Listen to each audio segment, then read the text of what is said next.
Très heureux de vous retrouver pour une nouvelle édition de Flash sur la MIFA Production. Mesdames et messieurs, bonsoir et bienvenue. Le mardi dernier, son Excellence, le général d'armée Assimi Goïta, président de la transition, chef de l'État, a officiellement reçu la Charte nationale pour la paix et la réconciliation lors d'une cérémonie solennelle tenue au Centre international de conférence de Bamako. L'événement de haut portée symbolique et institutionnel a réuni un parterre de personnalités parmi lesquelles des présidents des institutions de la République, des membres du gouvernement, des gouverneurs des régions, des représentants de la diaspora malienne ainsi que des diplomates accrédités au Mali.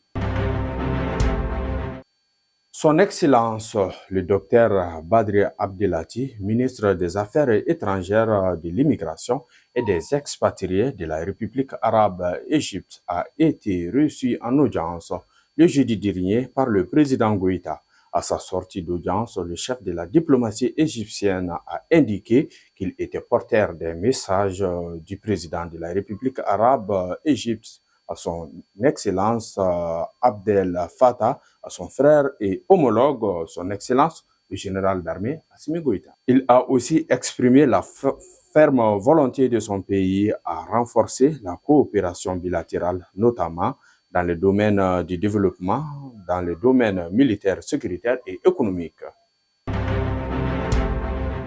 La proclamation des résultats du baccalauréat 2025 a eu lieu le vendredi dernier. Pour l'année 2025 au Mali, le taux de réussite est de 38,75%. C'est une nette amélioration par rapport aux années précédentes. Félicitations aux candidats admis et bon courage à tous ceux qui ont échoué. Un violent orage accompagné de rafales de vent a frappé 5 cercles de Yamfouila le mercredi passé. Le sinistre a causé des dégâts importants, notamment l'arrachement des toitures et le dérachement d'arbres selon le service de la protection civile. Babani Kone, Bigini Bagaga et Mariamba, du sommet de TikTok aux yeux débolés, les 3 artistes chanteuses ont été placés sous mandat de dépôt le 22 juillet dernier pour injure réciproque et atteinte aux mœurs. Leur procès est prévu le 4 septembre prochain.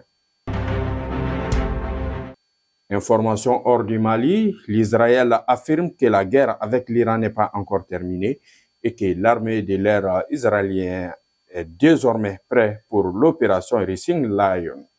Et en Iran, le président a lancé un avertissement sévère dont, je cite, « Si l'Israël ose une intervention militaire, notre réponse sera rapide et puissante.